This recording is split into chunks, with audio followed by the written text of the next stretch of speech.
I would just say go for it. That there is never a perfect day to start a business or to change your life or your career, whatever it might be. Just go for it. All the problems that you think there are, almost all of them will get solved one way or another. Just go for it. That's what I would say to anybody who thinks they can't do it or it's impossible. Just go for it. And you know what? If it doesn't work out, if you fail, you've learned something. Hello and welcome to the Randall Osché Podcast, where we create a safe space for meaningful and thought-provoking conversations. We have long-form interviews with entrepreneurs, thought leaders, artists, and changemakers in order to deconstruct their journeys and to pass out valuable life lessons and life-changing perspectives for listeners like yourself, so that you can, as Randall says, learn their lessons without their scars.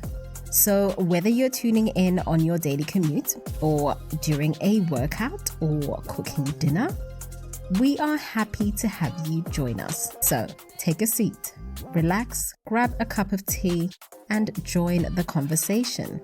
Now, let's dive into this week's episode.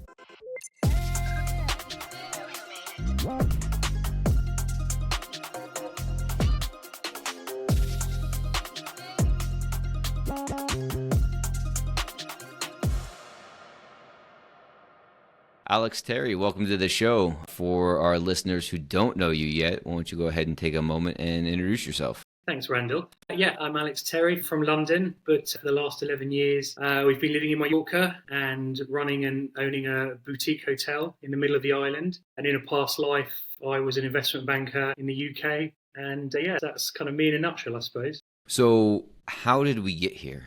Checked out your LinkedIn, investment banker to boutique hotel owner. How did we get here? Yeah, obviously, you know, you don't make the leap from country and different career path on a whim. My wife and I were working in London together and we had long hours. We both had client-facing roles. We were out all the time. Every weekend we were just recovering to do the same thing again the following week. And you know, after, I was in the city for 8 or 9 years, and Susan and I were living in London together for 5 of those years. And after a while, we just thought to ourselves, there's got to be more to life than this. Like, we can't do this for the next 40 years. We were earning a lot of money in London, but we were spending a lot of money as well. London's a very expensive place. And I remember on the train home one night together on a Friday night, we sort of said, like, yeah, there's got to be more to life than this. And that was the seed that was planted. 18 months later, we were living in Mallorca. So, yeah, you know, the stresses and strains of what we call the rat race in the city. Like I say, you earn a lot of money, but they take a lot from you. And I didn't want to sit behind a desk for 40 years. Yeah, I feel that. What's the name of your hotel? It's called Hotel Sono now. It's a little boutique hotel right in the middle of Mallorca. Okay. And so one of the things I always think about, I tell myself, and I say it all the time to people, I'll probably mention it on every episode of the podcast so far, is that as humans, I think that we do a great job of overestimating what we can accomplish in a short period of time while underestimating what we can accomplish over a longer period of time. And that's different for different people from different perspectives. But from my perspective, to do what you did, but to do it in 18 months seems like a short period of time to be like, I am pulling up stakes in London. I am going to be a boutique hotel owner, and to make that transition. We know what the catalyst was, but maybe what were some of the steps between that train ride and, you know, opening day at the hotel? Yeah, it's an interesting question. I've never thought of the time period as long or short. But what I do remember very clearly is once that seed was planted, that was it. The train had left the station. We were 100% dedicated to this new dream. Every single night for 18 months when we got back from work, we'd open up the laptop, we'd be doing research, looking at places that we could, you know, buy or take over, analysis of the competitors, just trying to price stuff. It was every single night for 18 months, a couple of hours every evening and on the weekends more. So I felt like we were quite well prepared when we got here, naively or not. When those 18 months were really, really focused and highly energetic on making this dream happen. And that as well, because there was two of us, i.e. my wife and I, it felt like, you know, we could bounce ideas off each other and we could throw things into the mix that wouldn't get ridiculed. And over time, our dream kind of came into focus, and we got to a point where we knew what we wanted to do, we knew how to do it, and then we just had to go and do it. So for me, 18 months didn't feel like a short amount of time, but I do remember those 18 months being very focused. That's excellent. When you made the decision on the train, was it always owning a hotel or owning a property to escape the rat race? Or did you have to first start by like weeding out bad ideas for good ideas? Well, yes, very good question. It was originally going to be a little hotel in Cornwall in England, in the southwest of England. And that was in 2012 we started thinking about that. And then that summer, people may or may not remember, there was something like 4 weeks of non-stop rain in July, and the railways were closed and people couldn't get down to Cornwall and the weather was terrible. We sort of looked at each other and went, maybe Cornwall's not the best idea. That kind of put a pin in Cornwall. And then my wife, Susan, already had family in Mallorca, and we used to come here a lot on holiday. And so it kind of was the natural second choice. And as soon as we thought about Mallorca, that was it. That was definitely going to be our number one choice at that point. And again, it's having this idea, we want to do something different, and then just getting more and more focused into, where you want that dream to go. And once we'd made the decision of Mallorca, there was no R-ing after that. It was that decision had been made, next decision, Yeah, I like that. I think a lot of people, they waffle on things. They might not like their day job. They might feel like they're trapped. But I think where a lot of people live, they live in this space of like, I don't like where I am, but I don't know where I want to go. But I'm also not going to put in the work to take that deliberate action to figure things out. I don't quite know how or why that happens. I'm also not a psychologist, but I just find it interesting. I think that there's a lot of people that are like where you were, and they know they want to be somewhere else, but they don't have the deliberate focus for 18 months to figure things out. I would completely agree with that. And also, people are scared. People are there's a natural sense of being scared with change. Every year at the hotel, we have numerous people that say to us during their visit, "Oh, I would love to do what you do." And I say to them, why don't you? And the different types of excuses I hear, oh yeah, maybe next year, or oh no, I can't this year because of X, Y, or Z. It doesn't really matter why. Most people that I meet are just too scared to make that leap into the unknown. And I always liken it to, we get a lot of people at the hotel that beyond the first step of saying they want to change their life. And I always come up with the analogy that you guys are looking over the edge of the cliff, but you're not prepared to jump. And at some point, you have to jump off that cliff. It's the only way to change whatever it might be. In my case, it was my career. It could be anything. At some point, you have to jump into the unknown, and that's scary. And a lot of people say, maybe tomorrow. How did you handle that fear? I guess one, did you have it? And then two, how did you overcome it? Number one, I had that fear terribly. Ever since I was 16, I have been working all the way through university. I worked for big companies, and so at the end of every month, I always have my pay packet. So this was the first time where I literally was not earning any money. I was only spending money.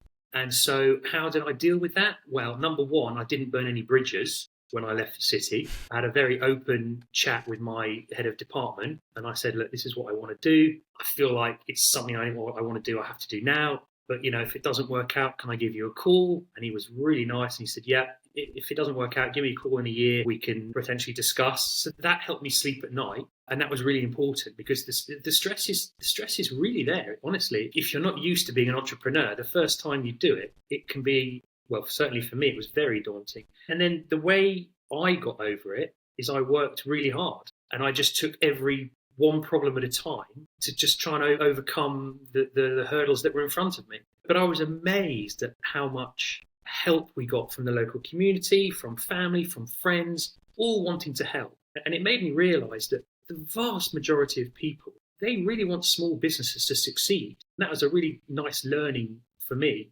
Yeah. I don't know a better way to put this, but I think there's therapy in the work.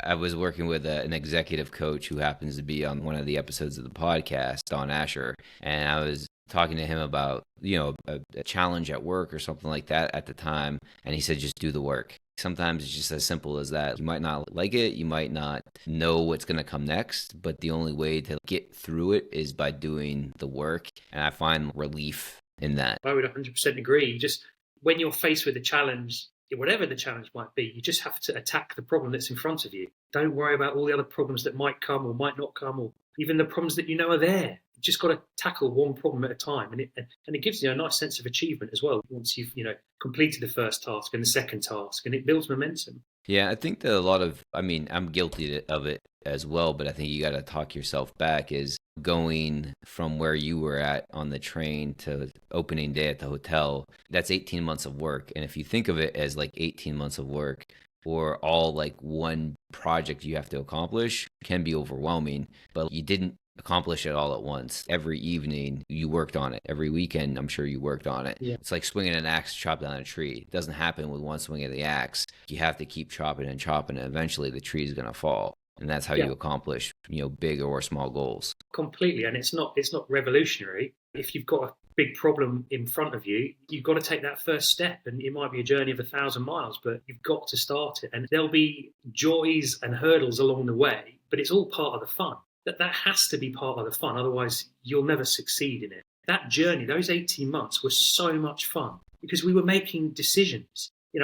When I was an investment banker, I was involved in multi-billion-dollar deals. And none of it felt that satisfying to me. But then when Susan and I were making the breakfast menu in the hotel, I got so much joy from that because it was our decision, it was our input and therefore our outcome. And it had a real impact on me, even though it was in the grand scheme of things not that important. But for me, it felt important and certainly much more important than multi-billion-dollar deals in the city.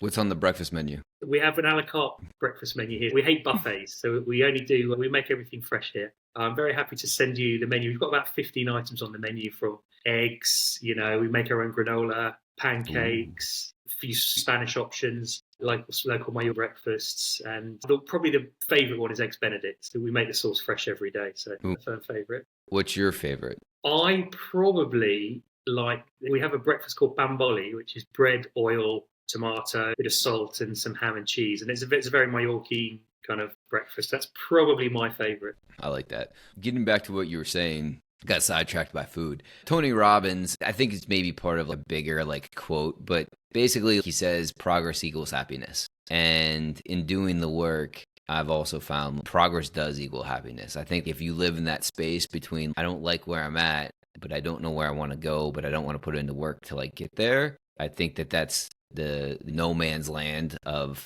how do people exist there. But I think if you start, swinging that axe to chop down the tree, that progress leads to happiness. And I think a lot of people live in that space. So many people tell me they don't like the job that they do. It's honestly, it's unbelievable. Owning a hotel is quite an interesting psychological experiment because you meet all sorts of different people from different backgrounds. And in a boutique hotel like ours with only 8 bedrooms, you get to know them really well because we work every day here. So we get to know our guests really well. And so many people don't like their jobs. And it always amazes me how few people do anything about it. And the only person that's ever going to change your career is you. It doesn't matter how nice you think your boss is or how nice you think your company is. They're looking out for themselves. I'm sorry, but they are. And you're the only person that can change your career path or whatever path to bring you happiness. I think working for large corporations, you're just a rounding error. Maybe unless you're the CEO, you can have an impact on the business or one of the top executives. But most people, even higher level managers, are just rounding errors. I've worked in wealth management as well. And, clients get upset or they used to when I did it. I want to take all my money out of here. It's do it. I would hate to see you go, but it's not going to make a difference to us. No. You're a rounding error. Yeah. We're also rounding errors. We're cogs in the wheel. Yeah. We're not that important. But when you build something, when you create something, and when you're doing that for yourself and following a passion, that matters. Those conversations that you have impact people, and they leave your hotel one step closer to taking the leap of faith and changing their lives because of the interaction that they've had with you. Yeah, and I totally agree with that. To your first point, when I left HSBC, which was my last bank, they employed 300,000 people globally, right? So if I turned up to work or didn't turn up to work, it made no difference at all to HSBC. It was the tiniest cog in a huge system. But now when I'm in the hotel and I make decisions about, what we're going to do for dinner tomorrow night in the restaurant, that feels really important to me. And it's so much more satisfying than anything I ever did before. So, yeah. Oh, I've been waiting I put this in my notes because I didn't want to forget it. But have you ever watched the movie A Good Year? I haven't. I do like movies. I watch movies, but I've never even heard of it. Sorry. Okay, no worries. That's going to be your homework. Okay. I know you weren't expecting your homework. There's an author, I don't know how to pronounce his last name, Peter Mayle, maybe, Mayle, something like that. He wrote a couple of different books, but I'm not going to give you much detail because I don't want to spoil anything for you. He was from the UK. He and his wife moved to the south of France. And one of his books was like A Year in Provence, I suppose. Yeah. And each chapter was a month. Each chapter he wrote about like what their experience was to finding a place, to renovating it, to being done with the renovations, and his journey through that 12 months. He also wrote a book. It was called A Good Year. They made A Good Year into a movie. I forget the director, but Russell Crowe's in it. But it's like a Russell Crowe movie that nobody knows about besides me. But I think that movie would resonate with you if you get around to watching it. I will watch it and come back to you with my feedback. Yeah, the book diverges from the movie a little bit, so they're both good in their own right. Okay. I've always got a book on the go, so I'll probably start with the book. Yeah. Let's back up a moment. How did you get into investment banking? Well, the short answer is my dad was an investment banker, and he used to tell me some of the most amazing stories about what he got up to. So from about 16 onwards, that was kind of all I wanted to do. It's not easy to get into investment banking, so it's a little bit easier then than it is now. So how did I get into it? I just, I studied hard at university, managed to get a very good result. Then I did a master's, one of the best universities in the UK in sort of management sciences. From there, I started life off as a trader. I was a German government bond trader, and I did that for 6 months. And it really wasn't for me. I wasn't a very good trader. But of course, I'd spent all of my education kind of heading towards finance. And so from there, I phoned up a friend from university who would become a banker. And I literally just phoned him and I said, listen, I'm not really enjoying my job now as a trader. I'm not very good at it. But if there's anything going in your team, let me know. And he phoned me back saying, I think we might have something for you. So I suppose that's another example of me not really enjoying what I was doing and being proactive about how to change it.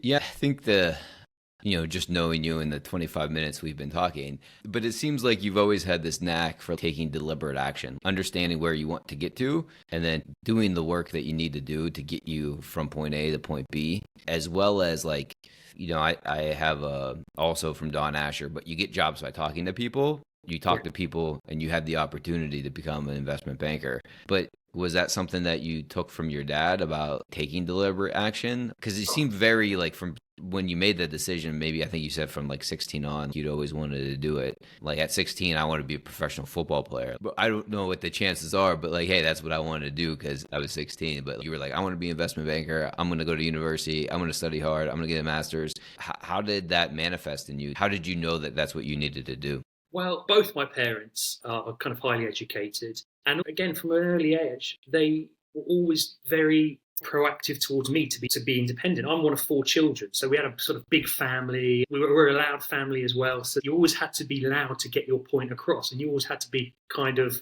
forthright if you wanted to be heard. And my parents were very keen on me being independent. And if you want something, go for it. At 18, my mum and dad said, you're on your own now. There's always a bed here for you, but, good luck. There's a lot of world out there to enjoy and explore. So I kind of always felt quite independent because my parents pushed me that way. But then the reason of investment banking was because it was my dad had been an investment banker in the 80s and the 90s. And his stories were just unbelievable. He'd go to Singapore to sign a document.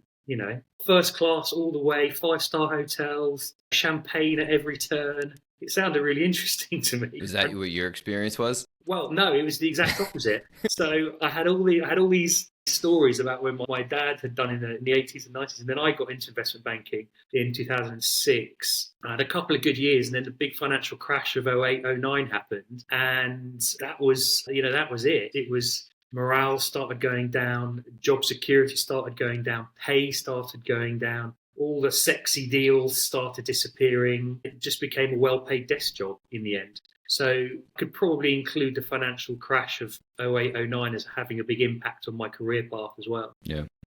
Getting back to the hotel, But you not only had to switch your career, but you also switched countries, right? From where you were living to where you're living now. Was that part of the calculus at the time, that you're not only going to own a hotel, own a property, and you're going to run it, but you're also, it was either the Cornwall or Mallorca? So you were comfortable with that decision because your wife had family there, or? Yeah, yes, but I was 32 when we moved out here. Susan was 26. I wouldn't say we were naive, but we were so driven to do it. There's always going to be problems or challenges that you have to overcome. So yeah, moving countries is a challenge. Moving careers is a challenge. But so what? It's fun. It's exciting. And yes, I had to learn Spanish. I came here with no Spanish. That would be so easily a reason to put somebody off doing it. But so what? I can learn it. If I try and find reasons not to do something, I'll never do anything. So yes, it was scary. And there were days that the stress levels were really high. But, I go back to the same thing. You just take every problem as it comes. And eventually you solve it. And that is the case in most things in life.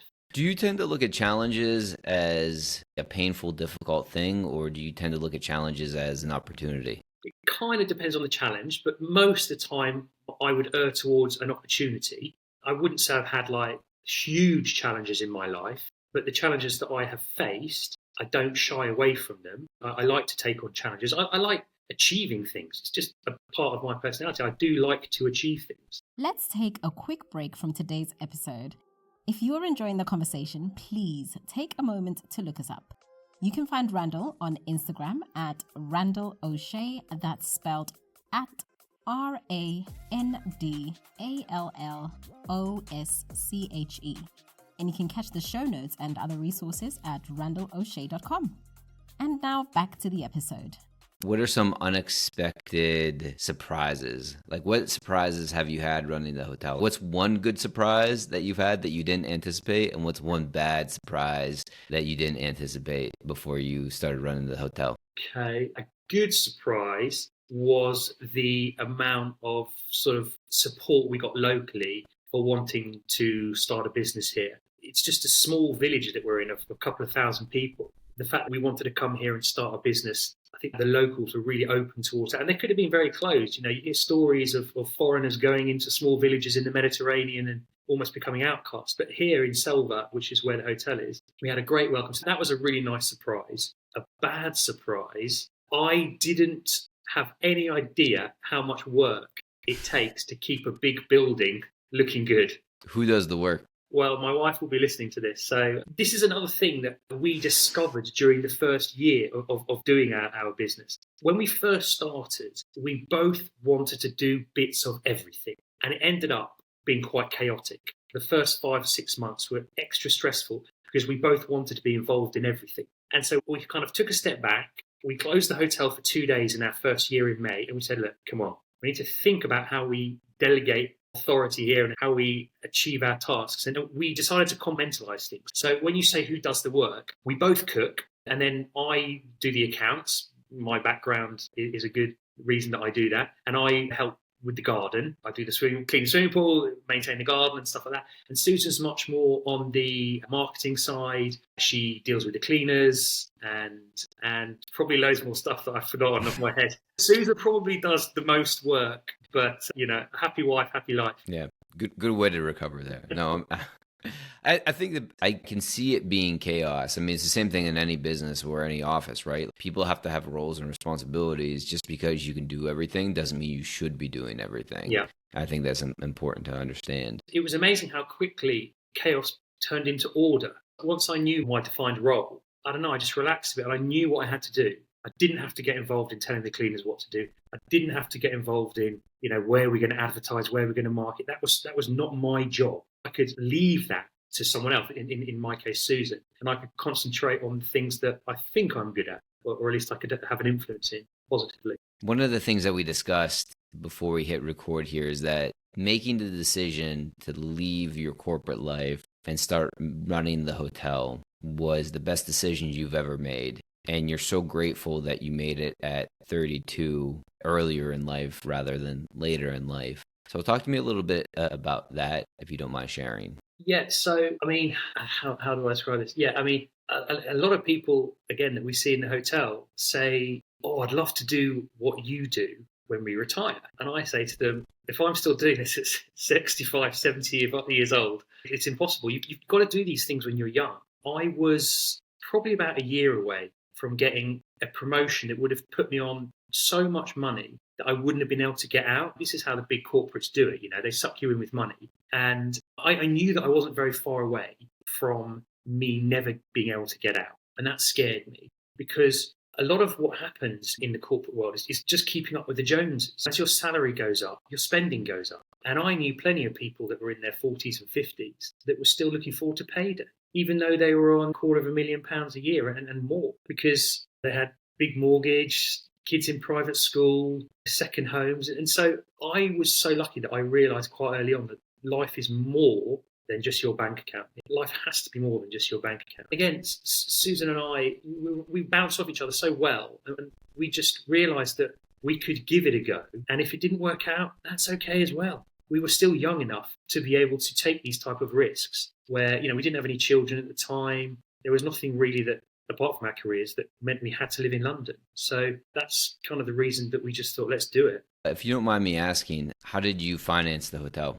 Yeah, so I got made redundant from my first bank. I've been working there just over 5 years. So I got a really good redundancy package, and I managed to get a job in another bank straight away. So I didn't miss it. I didn't miss any earnings from that particular year. And from that redundancy pay and savings, of course, we'd saved that money. But from that, we were able to get married and start this business. So that's basically where it came from. And actually, it's funny because the bank that I got made redundant from, I remember it so clearly. It was, of course, just post-financial crash. It was the worst day of my career, which turned into the best day of my career. Had I not got made redundant there on that day, I'm absolutely convinced I'd still be in London working for a bank. Getting back to challenges or opportunities, I think that in moments of, I will say, pain, I think those are opportunities. Exactly what you said. I've been in a position similar in my career, and it was a miserable day. Then I look at what happened next, and I'm grateful that it happened because the things that came next wouldn't have happened otherwise. And those other things made my life more fulfilling and more beautiful. Yeah, I would completely agree. I remember the day really clearly, and that moment when you're told, yeah, you're going to get made redundant. I mean, I couldn't even focus. I didn't know what to do next. I was panicking about, how am I going to pay for anything from now on? And it is a very scary time. But once the dust had settled, you have to turn these moments into an opportunity. If you don't, then you wallow in the mire. You have to turn them into an opportunity. And then what do you do when you get made redundant? All you've got to do, what's the next challenge? Start looking for a job. Don't worry about all the other things of what you might have to pay for in 6 months. First problem, find a job. And then from there, you start going through the process. And again, it's all about getting over challenges and making that first step to progress. What's some advice that you would give your younger self? I would probably say, don't worry. Don't waste 1 ounce of energy on problems that you cannot solve. And I learned that here from starting a business. I never really thought about it before when I was in the corporate world. But when we first came here, I spent a lot of time and energy worrying about problems that were completely out of my control. And they would stress me out and I would lose sleep over it. But then after a while, I realized there's nothing I can do about problem X or problem Y. So don't even worry about it. Just try and focus on stuff that you can have an influence over, is what I would probably say to my younger self. And the other thing I would say to my younger self is any problem you have now, you probably won't even remember the problem in 2 years. So try not to stress about stuff too much. Most of the time, stuff works itself out. Don't worry too much about the long-term future. If you had to bundle up the advice that you would give to, say, your guests that come to the hotel that when I retire, I want to do this, or you have the greatest job in the world, I wish I could do what you're doing, what advice would you give them? And people do say it to us quite a lot, I would just say go for it. That there is never a perfect day to start a business or to change your life or your career, whatever it might be. Just go for it. All the problems that you think there are, almost all of them will get solved one way or another. Just go for it. That's what I would say to anybody who thinks they can't do it or it's impossible. just go for it. And you know what? If it doesn't work out, if you fail, you've learned something, you know? Yeah. You've learned something. You've made some good relationships. It's not wasted. It's not wasted time. It's not wasted energy. It might cost you some money, but yeah, it's part of your education. Yeah. I think another thing I always like to say is that there's always a price of education. That price can manifest as money for tuition. It can manifest as like time invested into something that maybe didn't work out. I'm sure when you started running the hotel, you did things the way you thought they should be done. That didn't turn out well. You had to pivot, course correct, etc. But that's the price that you had to pay to learn how to run a hotel, right? Completely. And that still happens now. The worst thing to do is not to make a decision, right? So we make decisions all the time that, you know, we think are good. And then problem 3 or problem 7 later, we can't solve them. We say, okay, well, we can't do that. Or we have to change tact and, like you say, pivot. But at least I know now that it's not an option. If I don't do anything, I'll always wonder.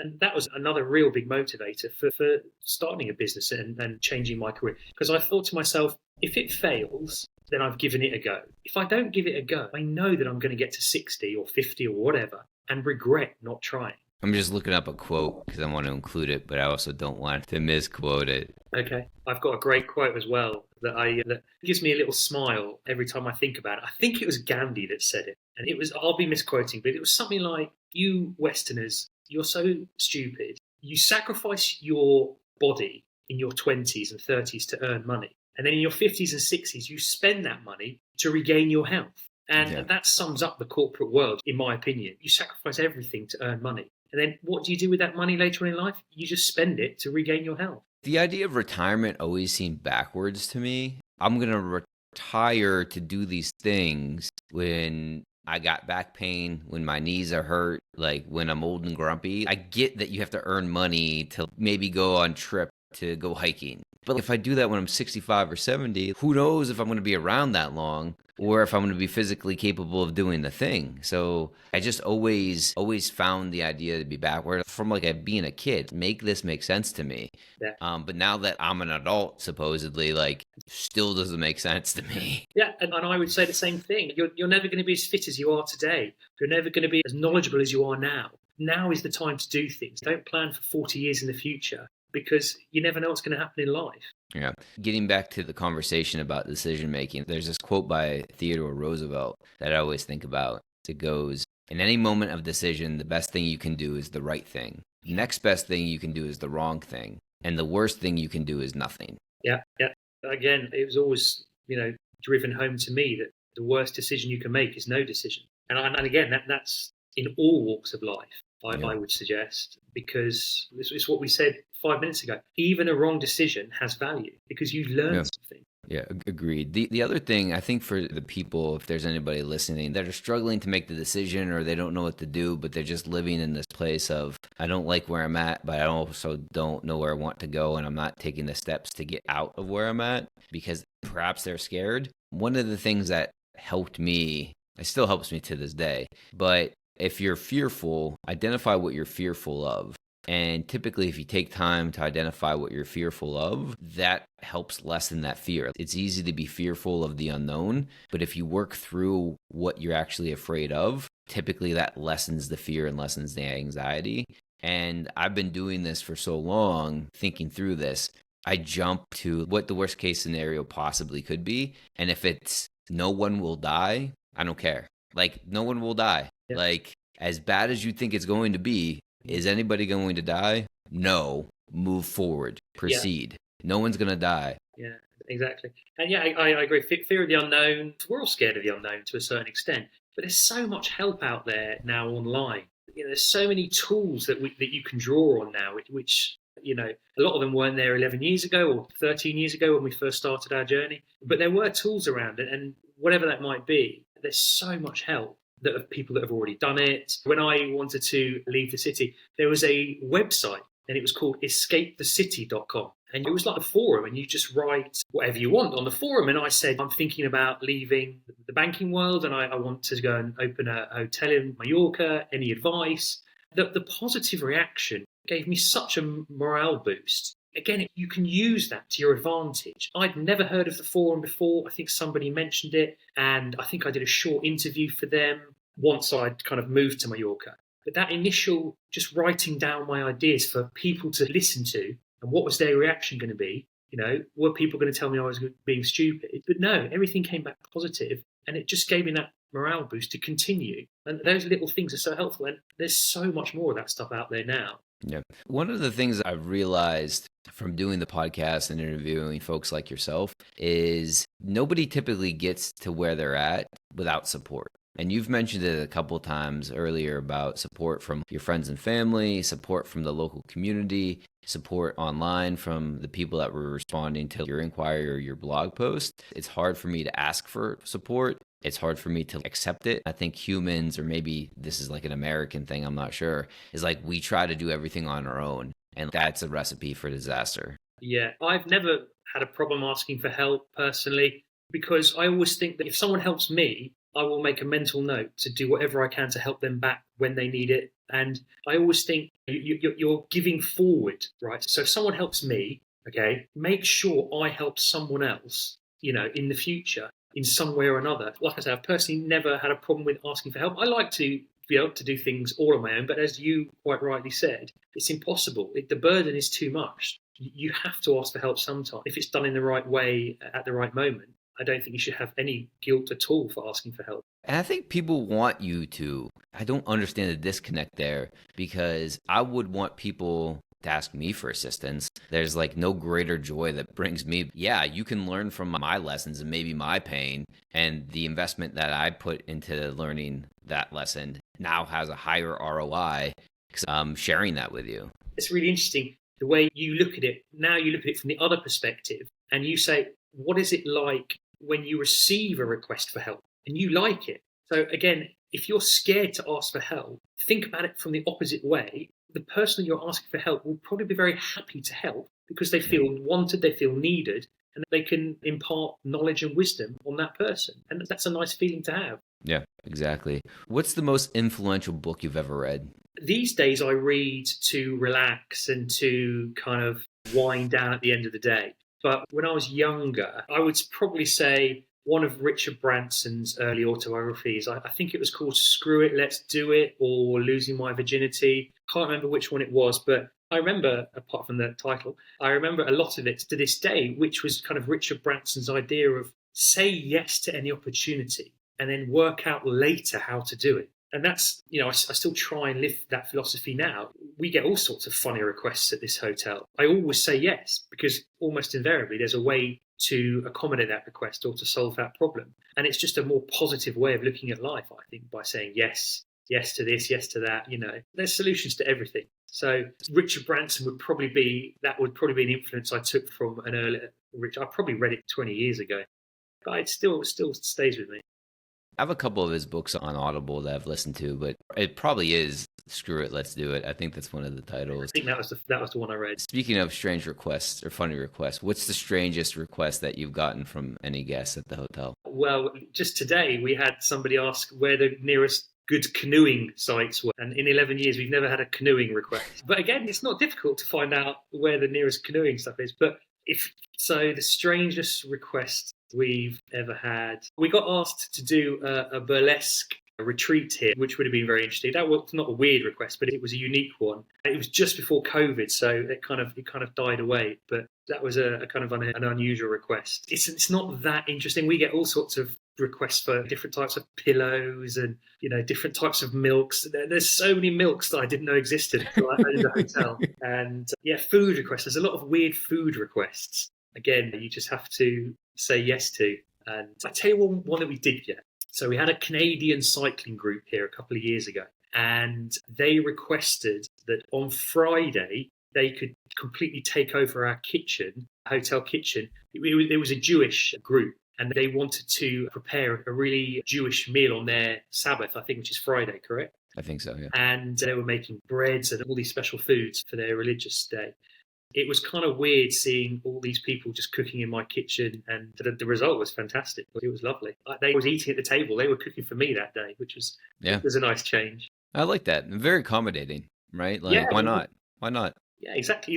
Why not? And the other guests liked it as well. So it was quite strange. I'm sure there's more. If anything jumps to mind in the next few minutes or however long left we've got, Yeah. I'll shout them out. I just remembered that I was looking at some of the reviews for Hotel Sonar now. I don't know if you're aware of this, but one, for the listeners that are just listening and not watching it on YouTube, the place is gorgeous. Like, gorgeous. We'll have to include some pictures and maybe some B-roll video of it if we can get it in the YouTube version of the podcast, because it's gorgeous. It's a gem and it should be shared more with the world. But TripAdvisor, 5 out of 5, stars or diamonds or whatever they do there. And then Booking.com, which is what I prefer, 9.6 out of 10, and you had 152 reviews. And just, do you look at those? Yeah, we do. It's always nice to get positive feedback. And we try to reply to all of them. There's loads of different forums where people leave reviews. It's impossible to answer all of them. But we read all of them. Yeah. Some of them are quite funny. And I find it difficult to be original in all of my replies because, a lot of them are very nice. And so, there's only so many ways you can say thank you. The one just at the top of the list here is... I'm getting nervous. No, they're all beautiful. Like, there seemed to be a theme, what people really appreciated about your hotel. The one says, I don't normally write reviews, though I live to read them, but everything was so wonderful I felt compelled to write this. Selva is a cute town and lovely location, and it's easy to get to many places. The hotel was gorgeous, exceptionally clean. Alex and Susan, absolutely lovely. We had an amazing time. The atmosphere was beautiful and relaxing. Small touches everywhere that make staying with them a dream. And a huge bonus, the bed and pillows were extremely comfortable and rooms very spacious. Would love to return. How does that make you feel? And then if you put yourself back on that train when you made the decision to do this, how do you think that version of yourself would feel about that?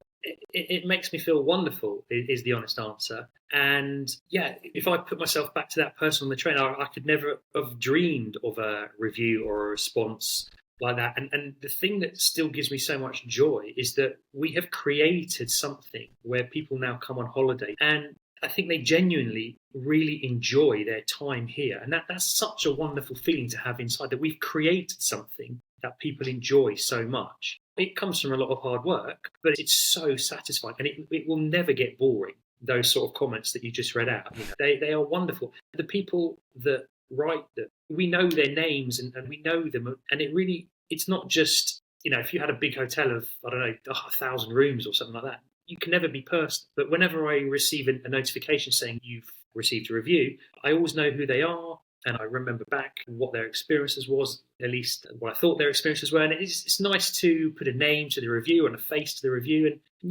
it's very, very satisfying. And we've been doing this 11 years and it still makes me feel so happy when someone takes the time to say thank you, basically. Excellent. You should be very, very proud of the journey you and Susan took to get to this point. Thank you. One of the last couple questions here, but what does success look like to you? Success for me is being able to achieve all of my tasks in a timely manner so I can spend as much time with my family as possible. We've got 2 kids now and I just love spending time with them. I remember when we were in London, I was talking to a few people, friends and family, and saying, I'm going to leave the city and start a hotel with my wife. Quite a few people said, you want to work with your wife? Not because of Susan, but just a lot of people don't want to work with their spouses. And for me, when we were in London together, Susan worked in London as well. That train journey home was the best part of my day when we were together on the train home. So success for me is to have the balance between